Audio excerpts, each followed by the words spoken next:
guys, this is Raymond Gerald Tabac and welcome to today's video vlog, okay? So guys, may gusto lang naman ako i-share sa inyo isang malupit na topic, okay? Actually, ito, karamihan na nga, marami rin nahihirapan dito kaya hindi sila nakakapag-start. So, this is what to put in your blog, okay? Anong content ang dapat nilalagay nyo sa blog nyo, okay? So, ito lang naman guys, actually, ano yung dapat nyo ilalagay? Mostly, ang dapat ilalagay nyo dito is something na makakatulong to sa audience nyo, okay? Ito ngayon kailangan nyo isipin lagi, you should always forget about yourself. Kapag nagsulat ka dyan ng topic tungkol sa mga achievement mo, sa income mo, sa mga ganyan, wala silang pakialam dyan, okay? Kailangan lagi kayong mag-iisip ng customer-related or prospect-related, okay? Paano sila makakatulong, yung mga ganyan mga bagay? So, paano makakatulong yung blog mo? Okay? Yung mga ganyan, ano yung mga pwede mong ibigay sa kanila?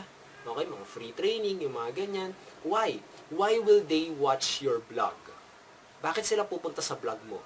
Kailangan nyo yung laging mga nasa isip nyo. Okay? That's creating your blog. Tapos isa pa dito, para maging enticing yung blog mo, para puntahan nila at basahin at mag-enjoy sila sa sinusulat mo, kailangan yung blog mo, you should be yourself. Okay?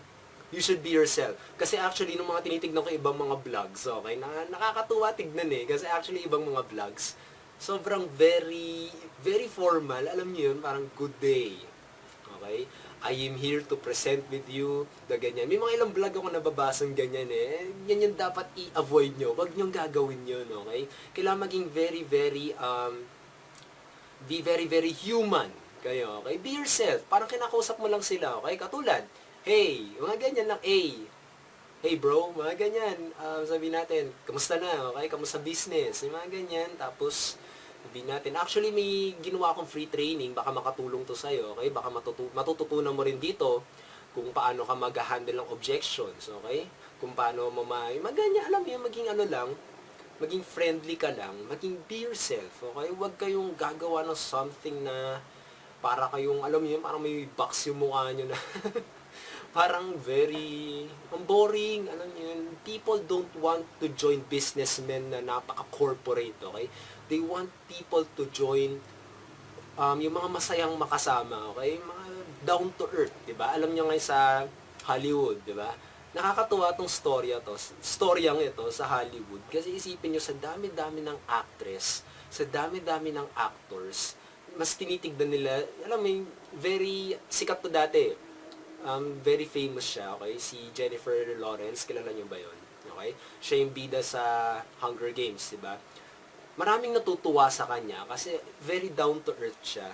Okay? Hindi siya yung karaniwan ng mga actors and actress na laging pinag-uusapan yung sarili nila, yung mga ganyan, sabihin, thank you for this awesome opportunity. Hindi eh.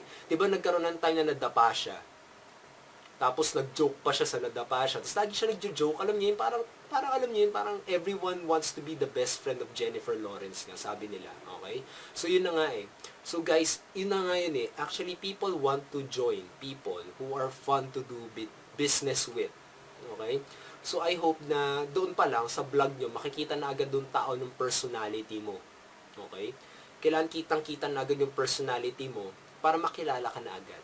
And that's very powerful stuff. At isa pa ditong powerful stuff, kailangan tungkol sa kanila, hindi sa'yo. Tanggapin nyo na, wala silang pakialam sa'yo. Okay? Wala. Mas may pakialam sila kung ano yung mabibigay mo sa kanila, ano yung matutulong mo sa kanila. Okay? So yun lang naman yun guys. Two ways lang naman yun kung paano yung pwede mo ilagay sa blog content mo. At saka nga pala, additional tip, maglagay ka ng mga how-to. They are really very hungry for information. At saka siguro din yung content mo is very valuable. Okay?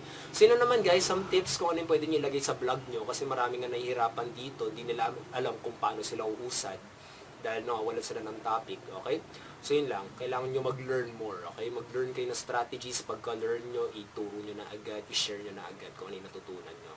Okay? That's very effective. Okay? So yun na naman guys, I hope you visit my blog www.raymondgeraldtabaque.com. I hope you subscribe to my email list. Ilagay nyo yung name nyo doon, yung email nyo para makareceive kayo ng advanced step-by-step strategies kung paano nyo gagawin yung network marketing business nyo. I hope you can also click the like button, share your comments below. I would really love to hear from you. Okay? Talaga, gusto ko talaga. Okay? Usap tayo, tulungan tayo. And if you want, if this really helped you at makakatulong to sa iba, you can share this video. Feel free to do that. Okay? So, yun lang naman guys. And by the way, nalimutan ko na naman, subscribe to my YouTube channel. Okay? And, ayun. Okay? So, this is Raymond Gerald Tabaque, and I hope to see you again on the next video vlog. Sana nakatulong to ng maigi. Have a great day. Have a great evening kung anumang oras yan dyan sa inyo ngayon. So, have a great day, and see you again on the next video vlog. So, bye for now. Bye.